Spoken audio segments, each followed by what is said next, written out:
but you're saying that the Democrats are not really emphasizing the immigration policy. Well, it's not a winning policy. And, you know, like, what is the point of America, you know, for them to put themselves out there? And it has been a big problem for many, many years. They've been trying to do that. I mean, it seems to me that the health care is, can be more important and more of a winning thing. So I just, you know, it's so easy to condemn the Democrats for not caring. I don't think that they don't care, but they want to win. And if we don't get the House, there's no point in caring. Sure. I'll pass it along in a second. I think it's a communication problem and a knowledge problem, like I said at the beginning. When I talk to people, this year I was in the American Christian heartland, Kentucky, Tennessee, Alabama, Mississippi, that's where I spend most of my time. And you talk to the people there about what the Bible says about helping strangers and accepting people. And the people are good people. They want to be Christ-like, is the way they put it.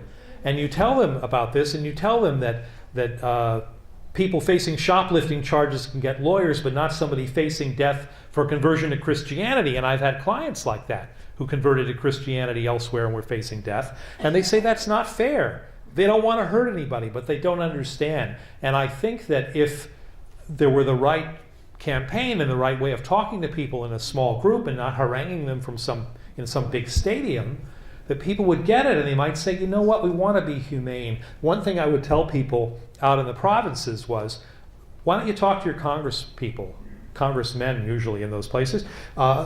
I said, I'm not saying that you should tell them we will vote you out of office, but why don't you say, you act in my name. Do the right thing in my name. Let's be Christ-like in all of our names. Let's be generous and give people a hearing, and we'll cut them a little slack. And people are receptive to that, just not enough of them yet. Democratic operatives and political consultants, they agree entirely with you that it is not a winning issue. Immigration activists and people on the left, like the Democratic Socialists of America, which have surged in members, still a small entity, and some would say the far left, they say that there should be an effort to grow the electorate, that there's a reason why less than 40% of young people vote even in presidential elections, that there's a reason why the Latino vote actually decreased percentage-wise from 2012 to 2016, even when there was a guy on the ballot who espoused racist views about Latinos. And they say you need to grow the electorate. And by growing the electorate, that means you don't not talk about healthcare, and maybe you still prioritize healthcare, and you prioritize taxes and tax policy and protecting Social Security.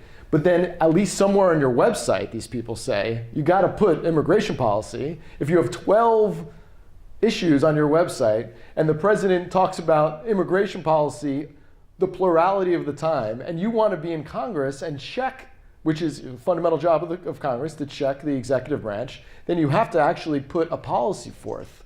And I quoted somebody in my story who said, you know, it's just about leadership. And the complaint is that there's no counter to what people might emotionally feel they have a problem with this policy, but there's no counter to it.